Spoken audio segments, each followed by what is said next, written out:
நாமுத்துக்குமார் அப்படிங்கிறவர் வந்து இருக்கும்பொழுது இந்த சினிமா திரையுலகம் அவரை எப்படி பார்த்தது, இல்லாத போது எப்படி பார்த்தது அப்படிங்கிற ஒரு கேள்வி இருக்கிறது. சமீபத்தில் நடந்த விழா பொதுவாகவே பார்த்தீங்கன்னா சினிமாவில் வந்து இப்போ கண்ணதாசன் இன்னைக்கு இல்லைன்னாலும் கண்ணதாசன் வந்து நம்மளால் மறக்க முடியுமானா எந்த காலத்துலையுமே மறக்க முடியாது. அப்படிப்பட்ட ஒரு மிகப்பெரிய கவிஞர் கண்ணதாசன். இன்றைக்கும் நம்ம கண்ணதாசனை தான் வந்து எல்லா பாடல்களுக்கும் நம்ம உதாரணமாக சொல்கிறோம்.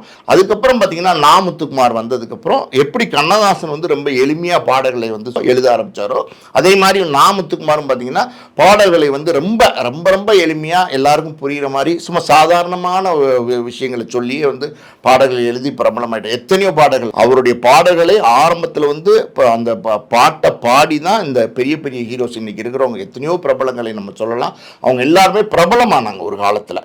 ஸோ சினிமா அப்படின்னும் போது அது பொதுவாகவே பார்த்தீங்கன்னா ஒருவர் இருக்கும்போது பெரிய லெவலில் கொண்டாடுவாங்க, மறைஞ்சிட்டா வந்து அது டோட்டலாகவே மறந்து போயிடுவாங்க, அந்த சாப்டரே இல்லை அப்படிங்கிற மாதிரி போயிடுவாங்க. ஆனால் நாமுத்துக்குமாரை பொறுத்த வரைக்கும் அப்படி கடந்து போக முடியல.